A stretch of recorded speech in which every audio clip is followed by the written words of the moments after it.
Summer time use பண்ணுற மாதிரி aloe vera gel இல்லாமல் ஒரு ஜெல் பேஸ்டு ஃபேஸ் மாஸ்க் உங்களோட ஷேர் பண்ணுறேன். இது எல்லா ஸ்கின் டைப்புக்கும் சூட் ஆகும். இதில் நிறைய பெனிஃபிட்ஸும் இருக்குது. பவுலில் 2 ஸ்பூன் சியா சீட்ஸ் சேர்த்துக்கிறேன். சப்ஜா சீட்ஸ் வேறு, சியா சீட்ஸ் வேறு, கன்ஃபியூஸ் ஆகாதீங்க. நான் எடுத்துருக்கிறது சியா சீட்ஸ். பாயில் பண்ண மில்க் 4 ஸ்பூன் சேர்த்துக்கிறேன்.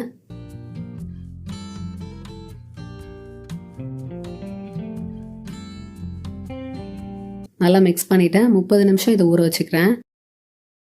30 மினிட்ஸ் கழிச்சு பார்த்தீங்கன்னா இப்படி தான் இருக்குது. நல்லா சோக் ஆயிருக்கு, நல்லா திக்காகவும் இருக்குது. இதை மிக்ஸி ஜாரில் சேர்த்துக்கலாம்.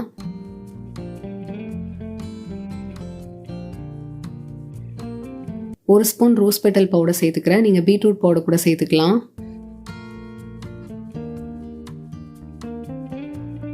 பீட்ரூட் ஃபுட் கலர் இது வீட்டில் ரெடி பண்ண வீடியோக்காக. அதுலேருந்து ஃபியூ ட்ராப்ஸ் எடுத்துக்கிறேன். இதுலேயும் நிறைய பெனிஃபிட்ஸ் இருக்குது.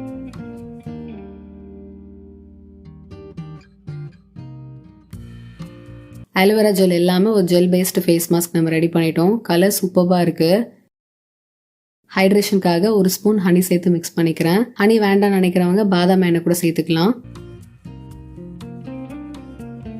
சியா சீட்ஸை நான் சூஸ் பண்ணதுக்கான காரணம் இதில் ஒமேகா 3 ஃபேட்டி ஆசிட்ஸ் இருக்குது, நிறைய நியூட்ரியன்ஸ் இருக்குது, கொலாஜனை பூஸ்ட் பண்ணும், ஸ்கின்னை எங்கே ஃபோமாக வச்சிருக்கும், நல்லா டைட்டன் பண்ணும். இந்த மாஸ்க் உங்கள் ஃபேஸில் அப்ளை பண்ண ஒரு 10 மினிட்ஸ்லேயே பார்த்தீங்கன்னா உங்களுக்கு ஸ்கின் வந்து நல்லா டைட் ஆகிற ஃபீல் இருக்கும். ஹைட்ரேஷன் கொடுக்கும், clear and spotless skin achieve பண்ணதுக்கு ஹெல்ப் பண்ணும். இது கூடவே நம்ம ரோஸ் பெட்டல் பவுடர் சேர்த்துருக்கோம்.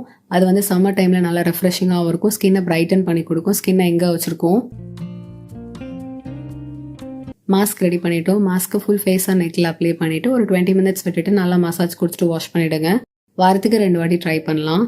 ரொம்ப செலவு பண்ணாமல் ஸ்கின்னை எங்கே க்ளோயிங்காக ஹைட்ரேட்டிங்காக வச்சுக்கணுன்னா கண்டிப்பாக இந்த மாஸ்க் நீங்கள் ட்ரை பண்ணுங்கள். ட்ரை பண்ணிவிட்டு எப்படி இருந்தது சொல்லுங்கள். பாய்.